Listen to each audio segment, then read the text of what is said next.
which is the backbone of AI. And it is actually one of my favorite evolutions of AI that's going to become very important for the universe this year. And it is sovereign AI. Now, there are many aspects of sovereign AI which we will touch upon in this session. But the most important thing that you will carry forward from this session is it will be like a textbook set of principles that is being given to you from the industry leaders from 3 seminal companies that are working on building sovereign AI for India. We have in our midst Callista Redmond. She is the Vice President of Global AI Initiatives. She will also join us on stage shortly. We have Atul Vidwans, who is our Vice President of Sales for DDN. And in a short while, we'll also have a customer joining from Yota. These 3 names, NVIDIA, DDN, and Yota, are the seminal names that are building sovereign AI for India. And today, we will learn what is sovereign AI, what does it take to build sovereign AI, what are the use cases of sovereign AI, and where is it headed from these industry experts. So without further ado, I'd like to call on Callista onto the stage. Welcome, Callista.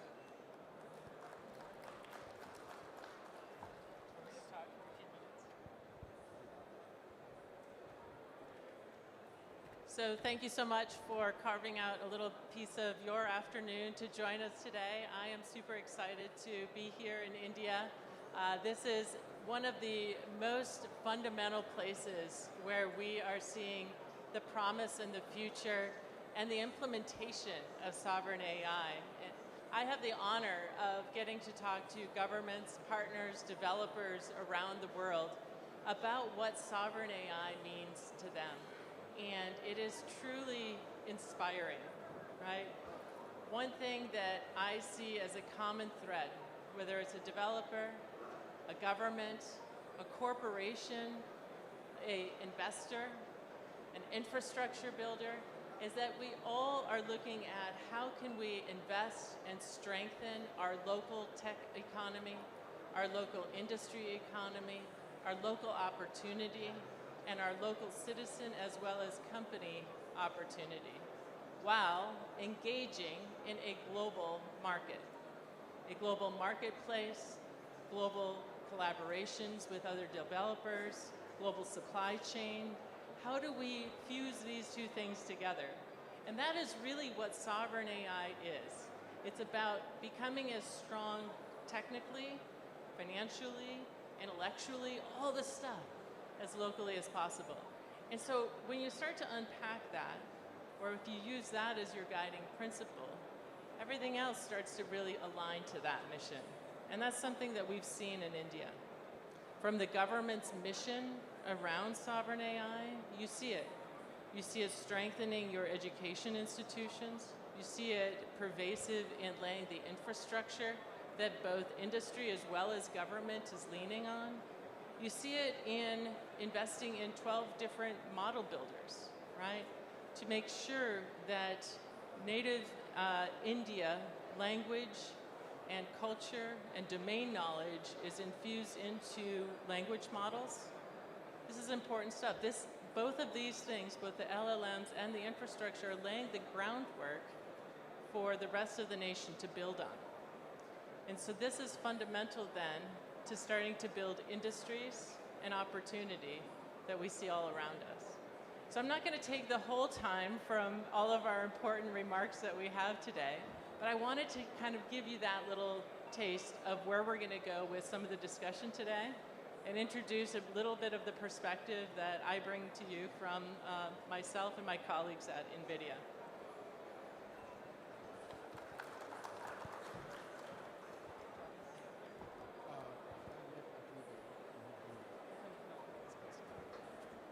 Thank you so much, Callista. So with that, that's basically the foundational principles of how NVIDIA looks at sovereign AI, because at the heart of all this is compute, GPUs, and at the heart of all this is also data, wherein the fundamental principles of data infrastructure are the ones that determine how well can compute perform in delivering the right sovereign AI use cases. So With that, I want to bring upon stage Atul Vidwans, the Vice President of Sales for DDN, to give us a bit more on how data plays a role in the world of sovereign AI.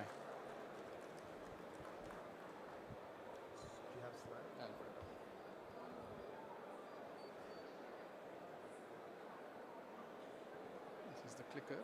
Can you check and see if it is working? Okay.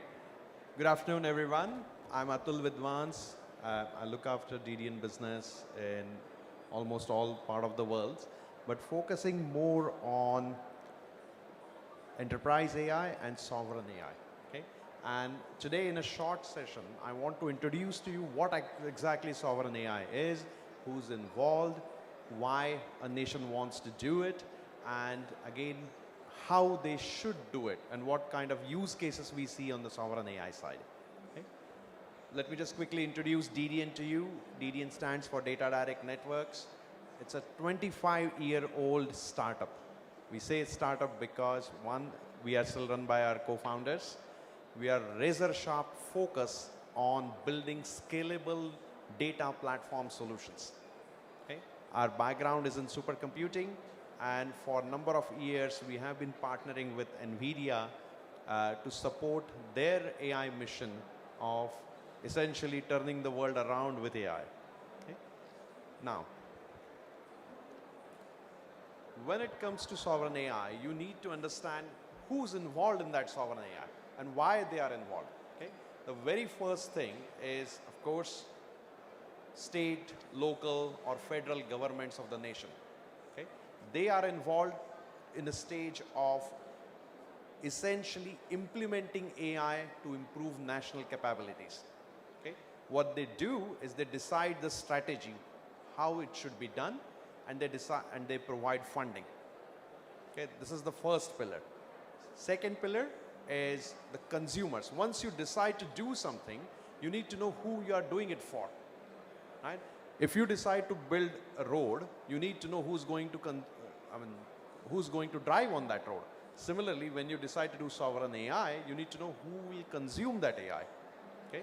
So these are essentially local organizations, companies, industries who are developing AI-enabled applications or are adding AI to existing set of applications to improve, again, the product capabilities, features, functionalities.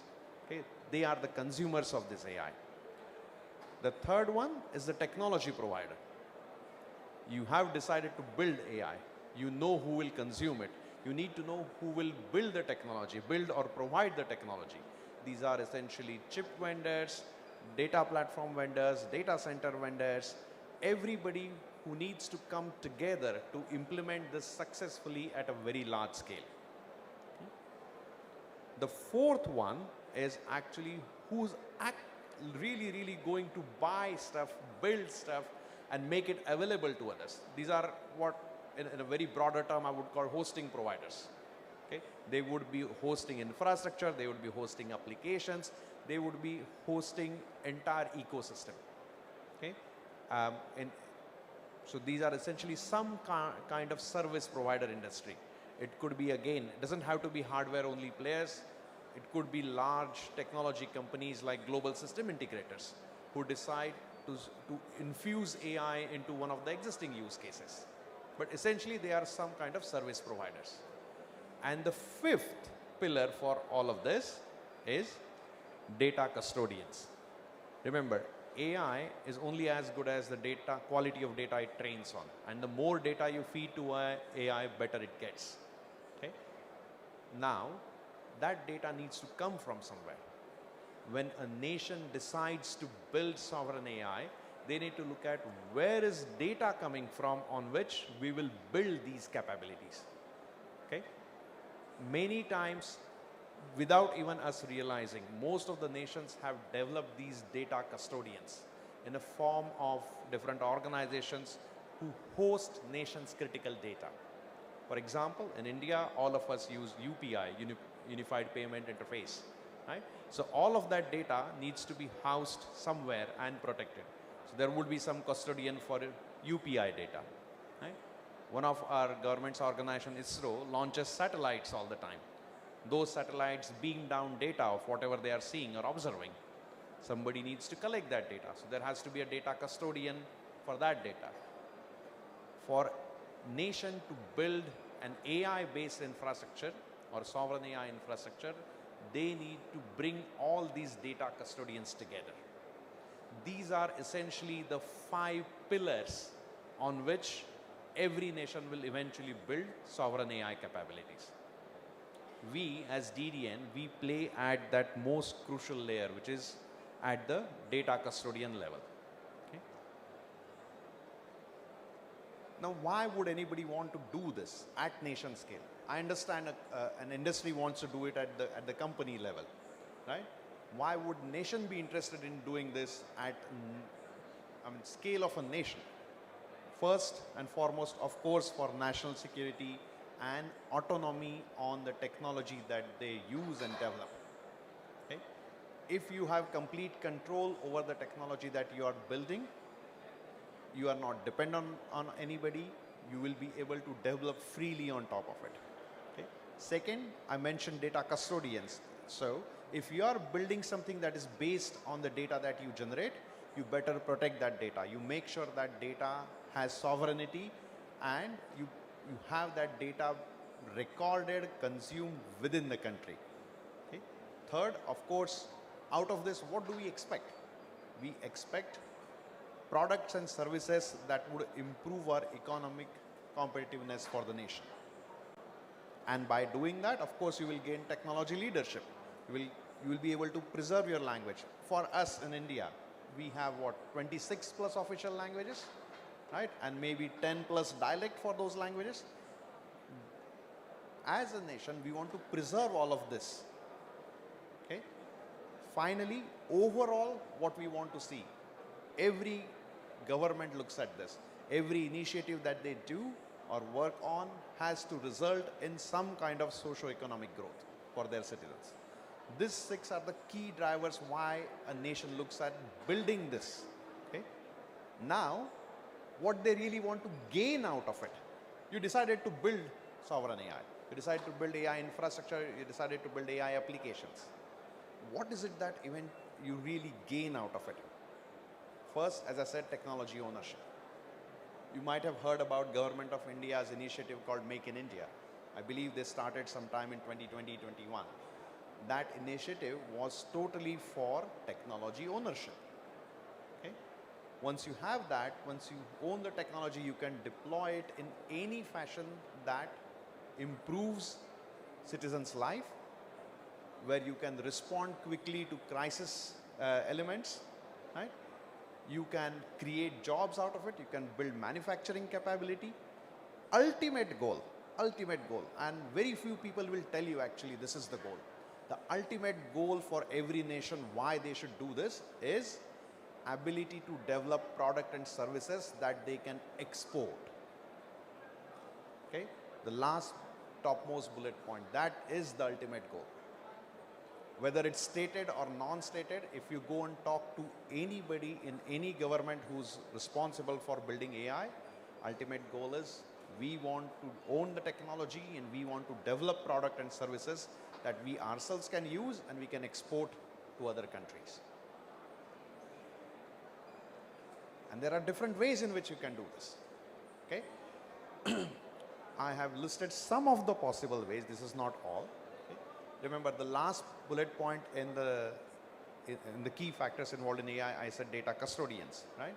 So, whether you do sovereign AI or not, you still need to build data repositories.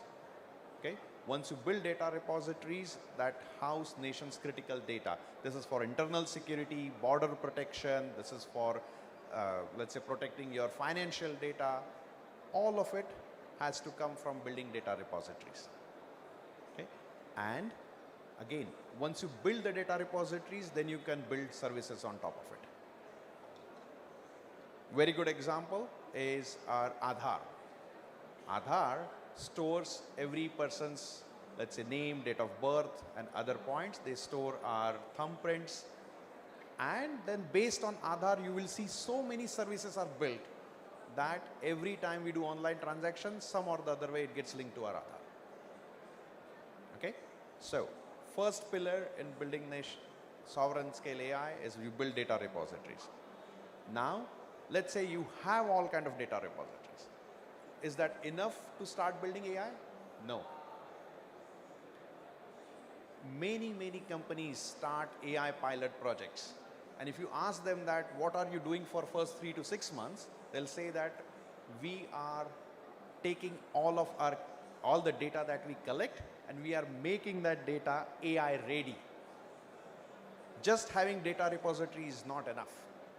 The moment you collect data, you need to figure out a way to make that data AI ready. Okay?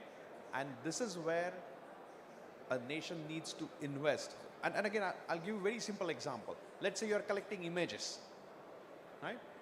If you just collect image and you think that that's enough for me to feed it to an AI, it's not enough. Somebody needs to look at that image and say that this is an image of a cat, it's a black colored cat, it's sitting on a porch of a house, etc., etc. That kind of information, annotations, need to be extracted out of the raw data and made searchable, available to any kind of AI algorithm. That's the second stage, making your data AI ready. Third, developing your own models. Okay, I'm very sure, just show of hands, how many of us use ChatGPT or any other LLM? Just show of hands. Almost everyone, right? So, when a nation or when a government looks at sovereign AI, they look at this, okay, can I build this large or small language models suitable for my country? Okay?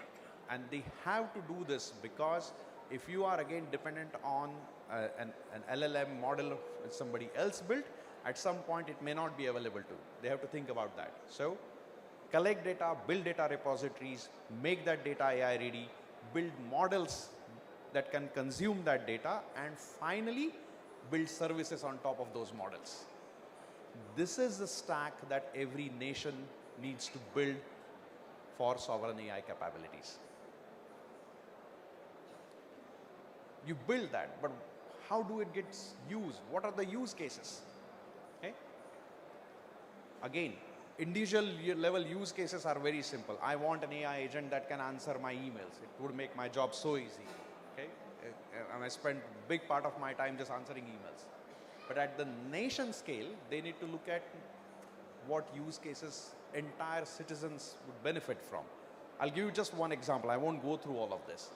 Let's say we want to do population scale genomics. We want to do personalized medicine. There are 1.4 billion people in India. Okay? On an average, a single person's genomic data consumes about 100 gigabyte of space. If we want to do this for 1.4 billion people, the very first challenge we'll encounter is how do we collect and store that data? It's just way too much data. And this is just one use case, by the way. Okay?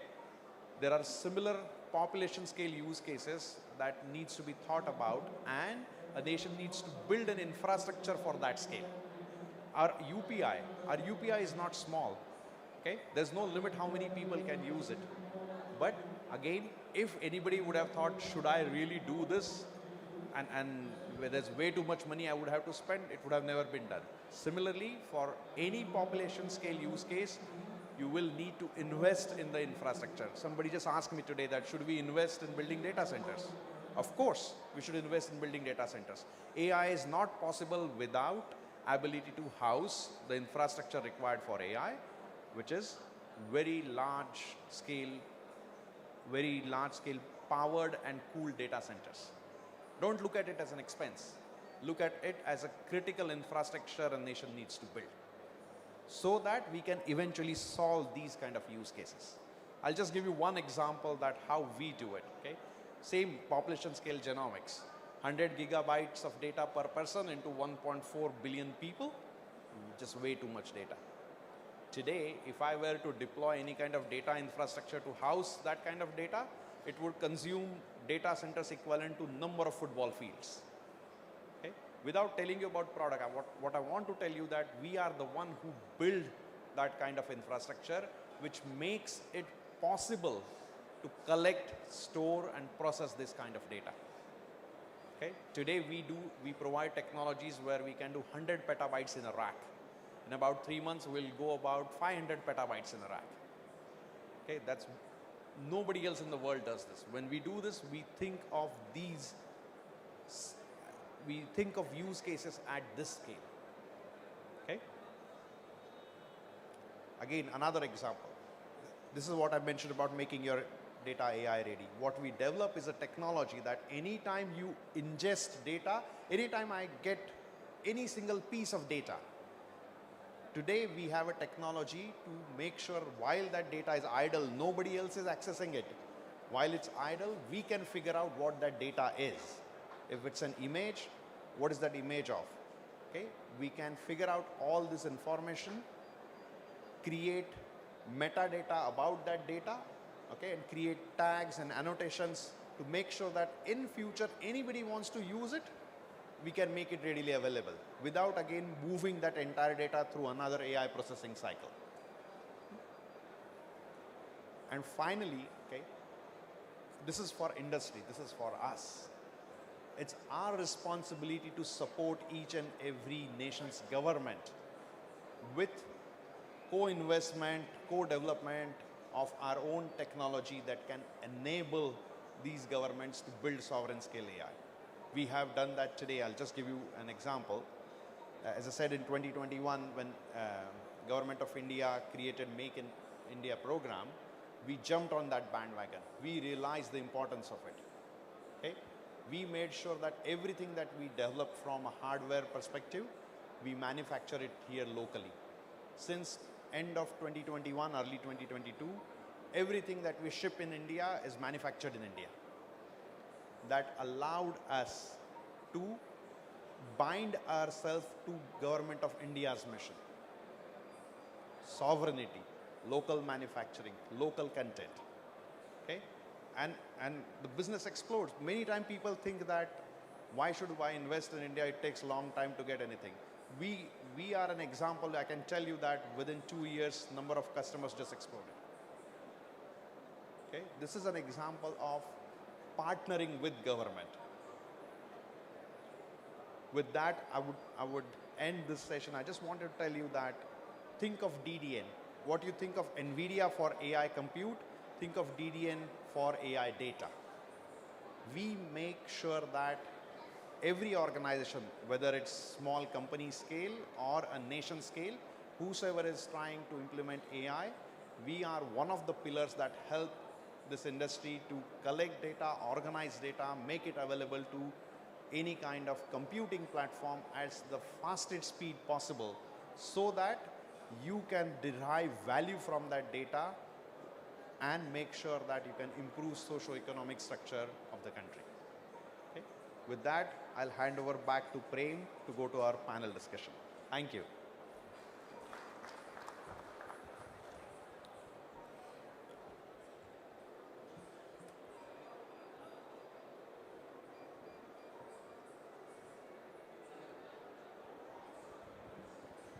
Okay, so so far you've heard from NVIDIA on the infrastructure component, the compute component, and how an economy benefits eventually from the impact of sovereign AI.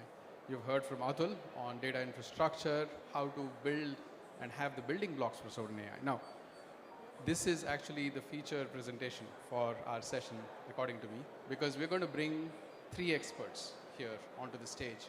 And they will explore basically the duality or the dichotomy of what makes sovereign AI successful. Why is it duality? Why is it dichotomy? The first part, the most important part that makes sovereign AI successful is the strategic infrastructure that powers it.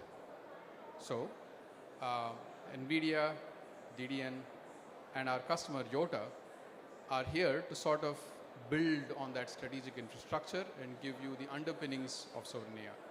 The other part of the duality or the dichotomy is what is the impact, the economic impact to jobs, to use cases, to enterprises, to citizen services, etc. So let's explore these 2 dualities all the way from defining sovereign AI up to the bottlenecks of sovereign AI and the future of sovereign AI. With that, I want to bring up on stage Sunil Gupta, who is the CEO of Yota. A big hand for him.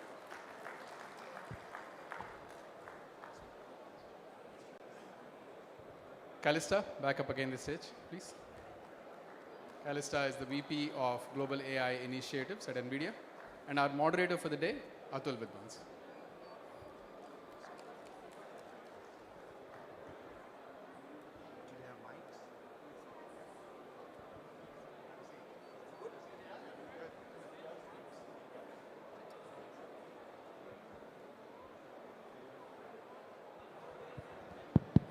Hello. Hello. First of all, welcome Sunil, welcome Calista. Thank you so much for being here. For those of you, you heard from Calista and me, but it would be great if Sunil, if you can introduce yourself. There's nobody better than you. There's nobody like you, by the way, in India. So if you can introduce yourself. Thank you. Thank you, Atul. Thanks for inviting here, and thanks for everybody being the audience here. My name is Sunil Gupta. I am the co-founder and CEO of Yota. What we are doing is we are trying to play at 3 layers of the infrastructure stack of the whole AI ecosystem. We own and operate data center campuses in Navi Mumbai and Greater Noida here in around near Delhi. And these are like scalable for the needs of cloud and for the needs of AI, as we all are talking about. When India tomorrow needs millions of GPUs, you'll require many more data center buildings and lots of power and fiber to power these GPUs. So I actually built that underlying infrastructure. Within that infrastructure, considering the needs of sovereignty, we have created a sovereign cloud layer where the entire code of the cloud layer has been built in India using open source technologies and our own in-house engineering team and taking the help of startups. We are built in India, and of course, it has found lots of favor with the government, because government are the most sensitive about not only preserving the data locally and having data localization, but also to make sure that the control over this whole technology and the stack lies within Indian hands. So that is the second layer we operate in. And third layer, of course, with AI coming in the hands of consumers, and everybody rightly so feels that just like India has secured its destiny on software and services for the last 3 years, that's the way India has adopted digital like a UPI, like a smartphones, like 5G. Why India should not also be leader in AI consumption and also in AI creation as well. So I work on the third layer, which is GPUs. So Calista's company, NVIDIA, obviously our technology provider. DDN is our technology provider. Using their technologies, we have created a NVIDIA reference architecture based GPU clusters, very large clusters. So most of the models which you are hearing in this summit being launched, whether it's Sarvam model or IIT Bombay's Bharatjan model or Bhashini, or for that matter Socket, all those models, I feel very happy and proud as an Indian that those models have been trained on my GPU clusters. Thank you very much. Thank you, Sunil. So maybe we can start this panel with very interesting discussion. Calista, I'll start with you. Can you define a sovereign AI for us from a technology vendor perspective? Why any nation, what is sovereign AI and why should any nation do it? So when I talk to different nations about why they're doing sovereign AI, it's often sort of this this outlook that indicates well, first of all, we know that all the other nations are doing it. We know we're supposed to sort of get on board, but there's this really fast realization that AI is here to grow economies. It's the economic benefit that is coming from AI that really holds promise for nations. It holds promise for citizens, companies, students, and everyone in between. And that's the big reason why nations are pursuing sovereign AI and why they look at sovereign AI from not just the technology and the infrastructure, which is a necessary component, but also how to ensure that they bring everyone along with on that journey, from make in India to upskilling and training and ensuring that citizens have appropriate AI literacy, as well as education to become AI developers and engineers, and all of the opportunities to bring AI into existing industries and workloads. And these are the things that nations start to think about as they look to raise their GDP as an economic driver for those countries. Wonderful. So, Sunil, next question to you. So, while at a nation scale, governments invest in sovereign AI, I believe it is quite challenging to implement it at scale that you are doing. How was your experience doing it? Is it hard? I mean, this is a huge investment, if I understand correctly. Can you give us a little bit of education, a little bit of information on your journey of building this, how you started it? Yeah. So, this whole AI compute infrastructure itself has got multiple layers. If we see right at the bottom layer is the physical data center building. And we as a country have seen the data center industry grow from a 200 megawatt industry to almost 1.4 gigawatt in the last 6-7 years because we were growing cloud adoption in India. You know, most of the enterprises and government workloads are running on clouds, and those clouds ultimately are running in some physical data center buildings. And because of this organic growth of cloud adoption, in any case, the country was building lots of data centers, and even if AI would not have come, the Indian data center industry and capacity would have grown to about 3 gigawatt, which means we have grown 7 times in the last 7 years. We would have grown another 3 times just by the sheer adoption of cloud itself. Now, AI has come as a on the top of this, and suddenly it has come. It has come with its own promises, but it is coming with its own infrastructure challenges.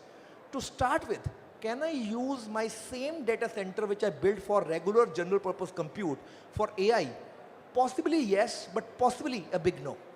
Because for a regular data center, my per rack power capacity, for example, is a 6 kilowatt. That's good enough, right? 6 kilowatt itself, by the way, is equivalent to 3 or 4 of our houses and flats, right? Per rack, in a data center, we use thousands of racks, but one rack itself consumes the power equivalent to 3 or 4 houses. Now, that is 6 kilowatt. But if I'm putting GPUs in the same rack, imagine the power requirement of the rack becomes 60 kilowatt minimum. It can go to 150 kilowatt, and if we just keep on following the technology which NVIDIA is bringing in, that may become 250 to 500 kilowatt per rack. Which means one single rack footprint in a data center building will consume the power equivalent of a colony. And you will have thousands of these racks. So it is bringing its own challenges of how to bring so much of concentrated power in a singular building.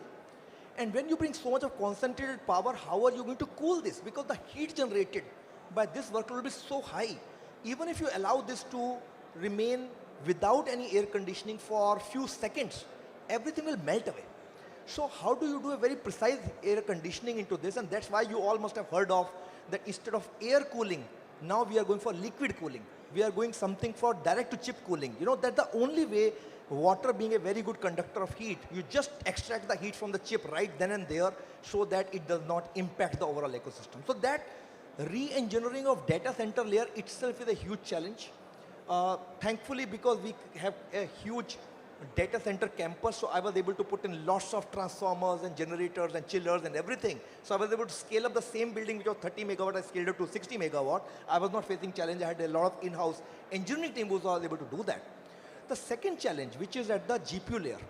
Now that is where something like, for me it was simple. I understand data center, I understand general purpose cloud. But do I understand GPUs when I adopted it? No, I was not. For me, it was blindly following what NVIDIA says. As simple as that. If I'm investing hundreds of millions of dollars or the billions of dollars, the last thing I will try to do is try to invent myself till the time I've learned the technology good enough. So I just followed a blueprint which NVIDIA gives, something which they call a reference architecture. And that reference architecture is giving you a blueprint of what type of GPUs, what type of environment, most important, what type of networking between the GPUs, because AI as a technology, when you train the models, you want thousands of GPUs to talk to each other directly, non-blocking. So you require a very special type of high-speed network called InfiniBand, for example. That same technology now obviously has come on Ethernet also. So unless you do that, you cannot really think of training models like a ChatGPT or Gemini, right? And then These GPUs are hungry of data. When you are training a model, whether it is ChatGPT on a global level or a Sarvam or a Bharatjan India level, you have to constantly feed data to these GPUs on a continuous microsecond basis. So your regular enterprise storage, the block storage or the object storage will not work. Will not work at all. You need a very special parallel file system type of storage which will keep on feeding data at microsecond intervals to the GPUs. That is why, that is where the technologies like what DDM bring in comes into picture. So we just followed this technology, GPUs, high-speed network, high-speed storage, and a complete orchestration layer which virtualizes this, which makes this entire infrastructure work together. We just invested into that. And that is why I've seen examples where some models were earlier trained on individual silo GPUs, no network in between, and no high-speed storage in between. And they failed miserably. I'm talking about India models. Those models had to be ported to a reference architecture, which I'm talking about, GPUs, high-speed storage and network, and the models got trained, are getting launched even today. All these layers are important, and for me, they were all learnings. We are learning till today. Thank you so much. This was very insightful, Sunil. Next question for you, Calista.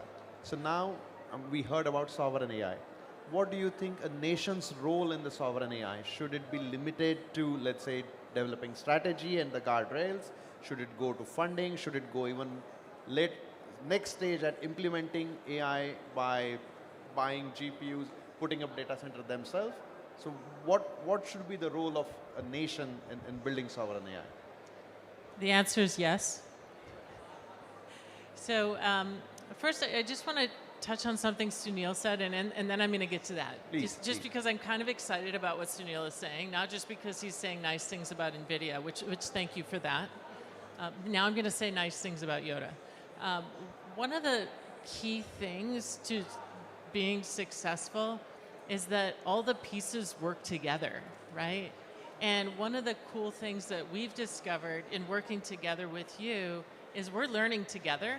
We're both sharing blueprints and things that we've seen effective and optimized to take the best advantage of, scarce energy or scarce, pipe for data and all the elements that you have, and taking that composition to maximize the heck out of it, right? And that's something that we do together with you in that partnership. And that's something that is so important. If any of you have influence on any countries or companies seeking to do this, gosh, learn from each other, because that's the power of some of this collaboration. So how do governments fit into this picture? Governments have so many different angles as part of sovereign AI. They set strategy and regulation. They set policy that can support and drive and foster huge innovation in the developer community. You look out on this expo floor at the number of innovations that are coming from India, from around the world. None of that is possible if it's super highly regulated, but much of that is possible when there's both collaboration as well as a permissive and open environment for that. And so you're seeing a lot of innovation made possible because governments are supporting that through regulation, through incentives, through incubators, through funding research, through ensuring that research moves into commercialization. So governments have a huge role to play in fostering that startup environment. And we see that a lot of that happening in India. The government is infusing money directly into that ecosystem. The government is also, next step, is seeing the infrastructure as important as electricity, right? Once upon a time, we didn't have electricity. Once upon a time, we didn't have cell phone networks. Once upon a time, we didn't have all kinds of things that we now take for granted as a national infrastructure upon which our businesses run. And the governments are now seeing AI as the next infrastructure for both the efficiency and running of a nation and companies and businesses, but also the aspect to gain competitive value for the industries within that nation. So that brings me to the next part. when building and looking at this infrastructure, something that we have seen with Yotta is you create space there for both those government workloads as well as those industry workloads, right? So that both can benefit from this and this shared infrastructure and that public-private partnership that kind of comes with that. So governments have so much opportunity to play a very valuable role in supporting this new frontier in AI. Wonderful.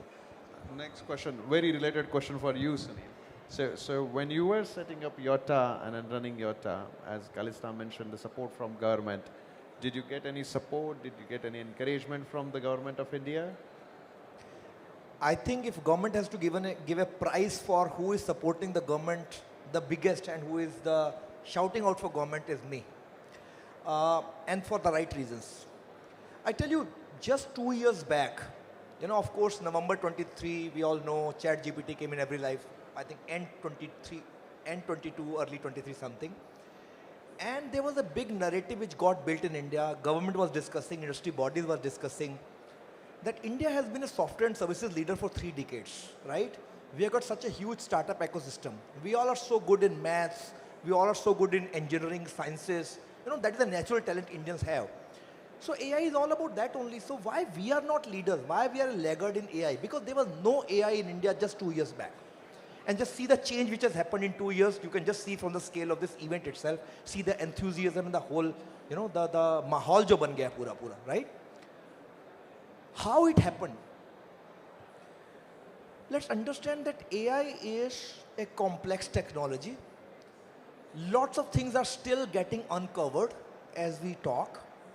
It is a very costly technology. It is a technology which also is prone to obsolescence, the underlying infrastructure. And you don't know whether you'll make returns or not. And of course, you also have, while there is a lot of narrative globally that AI will benefit the masses across the different verticals and personal life, professional life, but there is also equally counter narrative that AI is a hype. So when you are living in such a whole, I would say, world where there are counter views and you are still to see very, very mature production cases where it is taken as a commodity, as a hygiene, people will feel shy of putting billions of dollars in AI. And that is where what I could see 2 years back. Because we were having data center campuses, we were having gigawatts of power, we were having fiber, I was running cloud. There was a lot of encouragement from NVIDIA. I remembered NVIDIA, literally made me meet Jensen when I was in India in 23. And Jensen said, Sunil, I'm coming to India every 4-5 years, every year for last 4-5 years. Everybody signs MOUs with me, they do PRs with me, but nobody is taking the first step of putting this technology and telling them if you put this technology, this is going to create revolution in India. We took that step because I had the complementary things with me, data center, power, fiber. I put a risk capital. But government realized that if you have to create a sound, long, huge base in India, the compute problem will have to be solved.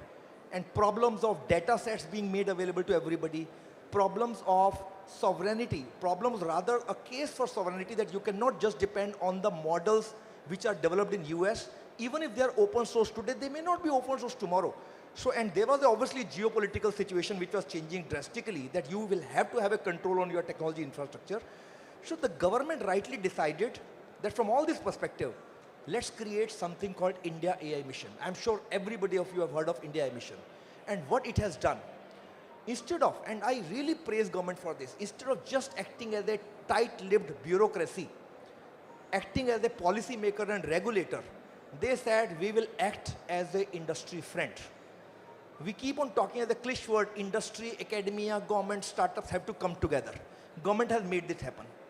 India AI Mission office, if you go there on single table, we all different components of societies are sitting together.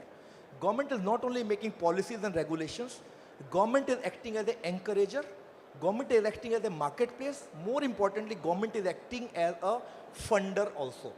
Government is putting its own money, the 10,000 crore, 1.2 billion. So what government has done, hum sarkar hai, but we will not start building data center and GPUs. They understand that is not their job.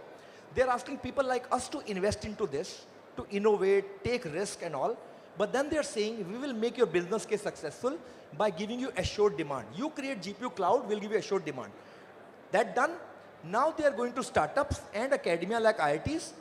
We are giving you assured GPUs from people like Yotta. We will pay the money to Yotta for their GPUs, but now you build domestic sovereign models. And you see the magic now. We have 12 models getting launched in this AI summit, including from Sarvam at IIT Bombay and Bhashin and everything. There's so much of use cases being developed in India right now. So what I would say is, government has done a yeoman's job into making and enabling this whole environment. I rather fear now that government today thinks, because I heard some statement from either the minister or from Secretary Mighty, that now private sector has tasted blood. So much of foreign operators are saying, we will invest 15 billion, 2 billion, 5 billion, blah, blah, blah. So government will start taking their hands back. And my request to government is, please don't do that. You have funded the training wave. That is, you have given GPUs to startups to build models. But please allow those model builders to go through the first phase of inferencing as well. So if a Sarvam is making a model which can be good for agriculture or healthcare or education or climate or whatever the use case may be, let that mod, because inferencing also will require thousands of GPUs, lots of money. Let that models go into users' hands, let government fund that GPU usage. Once those models become self-sustaining from a revenue point of view, that users are comfortable in paying, let's say, 10 paisa per transaction, or users are willing to pay 100 rupees per month as a subscription for that, then government can say, now Sarvam or Socket or Bharat Jan are self-sustaining, now I will take my fund back. But till that time, my request to government is, please keep on funding these models. You have done a great job. Carry the hands of industry for next 2 years, and then the industry will take over in the rightful way. Thank you. Thank you, Sunil. And actually, that's very beautiful because it directly leads to my next question for Callista, and based on what Sunil said. So we have seen that when a policy gets drafted by a government, there are, let's say, possible outcomes that they outline. Right?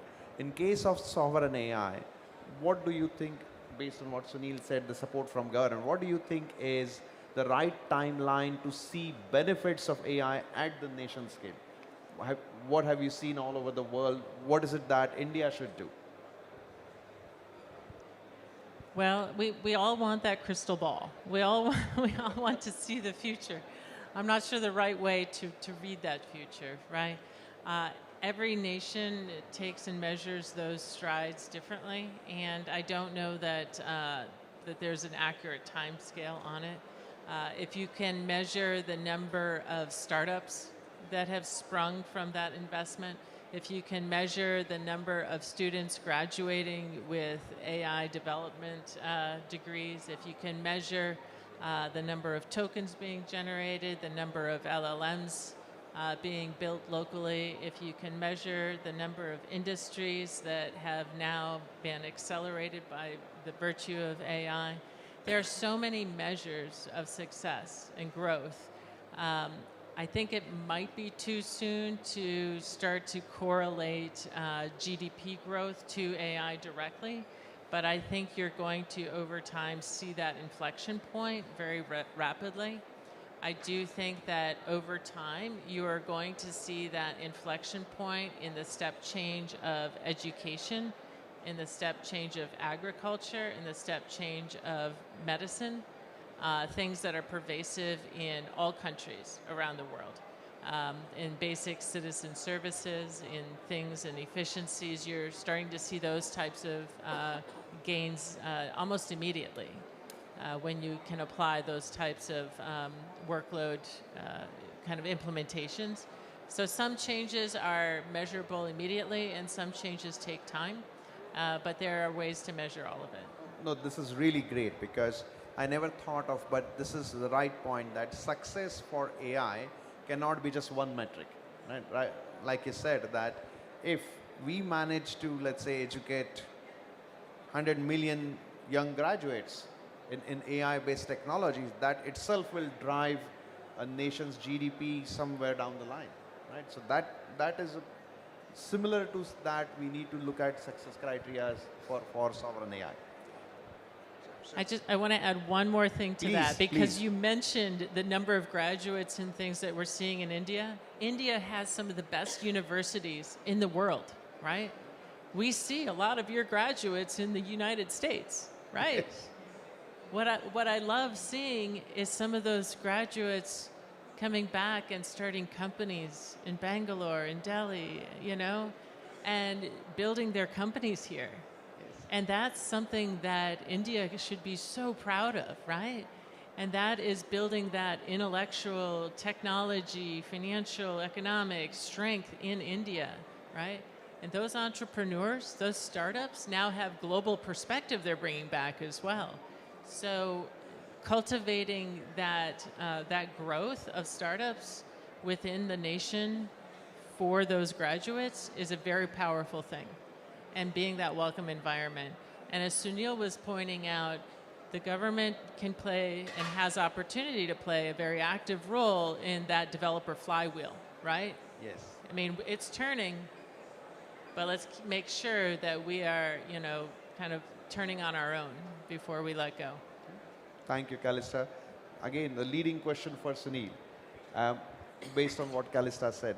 So you are running one of the largest GPU cloud in India. Do you offer that cloud as some specialized service for startup? Is there something different for government? Is there something different for, let's say, LLM industry? Do you offer different flavors, and how do you manage all that together? Yeah. So as we can expect that different stakeholders will have different viewpoints in terms of what they want to do.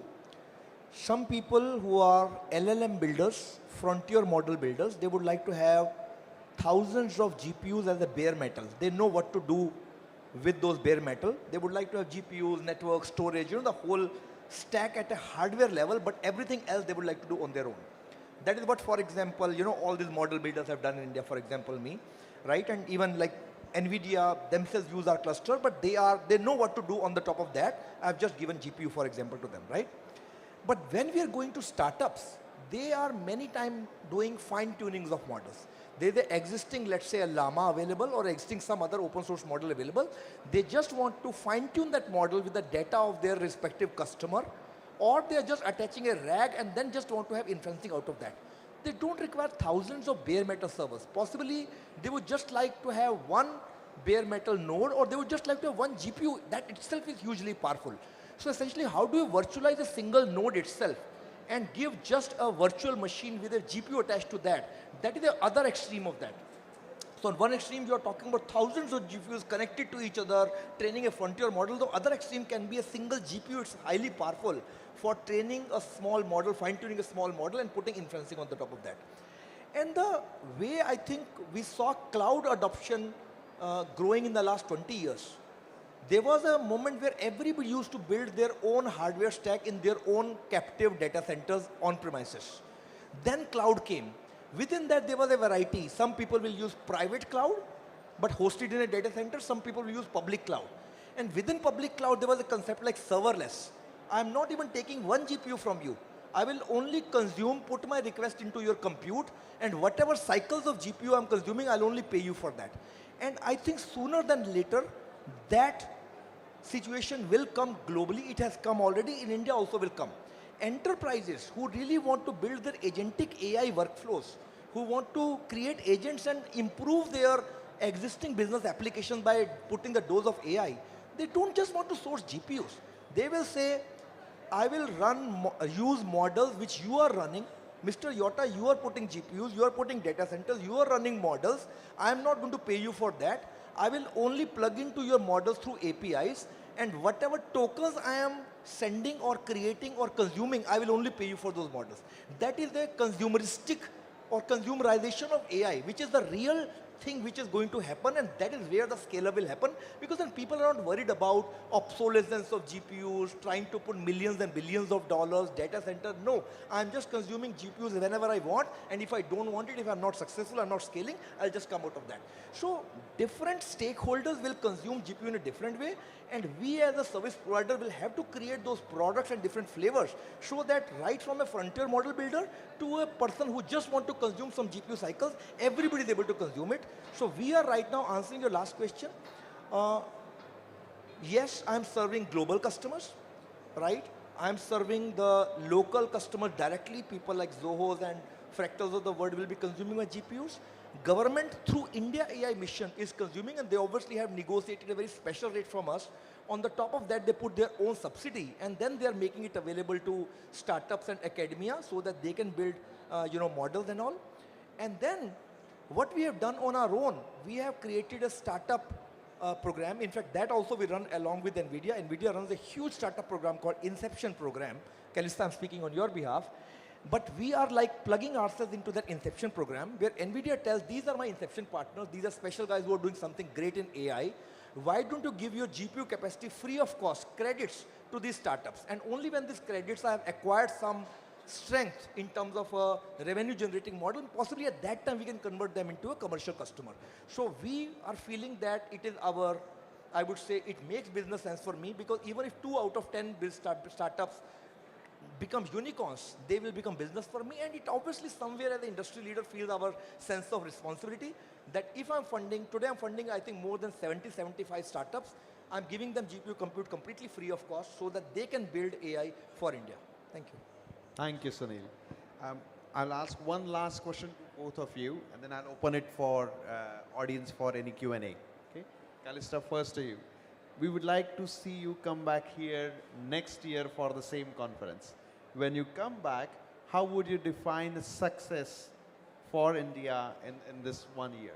From here till same time next year. From here till next year, right? Well, I think that on this show floor, whatever you see, how would you define success? You would say that India is really successful in implementing AI. So I think that India has a profound leadership opportunity. When I look at the startups in India, I do not see a startup that says, I am a India company. I see every startup saying, I am a global company, right? From the start. And I would like to see all of those startups growing beyond India, right? Because that's how your GDP and your economic growth happens, is when your local industry is growing globally, right? So I would love to see in 1 year's time the results of global growth of those startups. I would like to see more of those startups consuming as, run rate regular customers for Sunil on Yotta. And I would love to see more global participants as well as India participants in this show floor. This show floor is massive. This conference is massive. And there's so much more to go. I mean, we are just on the first chapter of this. Thank you so much. Sunil, same question for you. 1 year from now, how would you define success for AI for all of India in terms of what Yotta is providing? Would we see Yotta branded power stations to power next series of GPUs? How would you define success 1 year after? I think we can talk about multiple stacks of AI, how India will progress. In the last 2 years, so much of progress has been made. I can keep going on and talking about how India's progress in each of the layers. And we will for sure get into gigawatts of compute capacity, multiple models, multiple data sets, freely available, use cases, everything.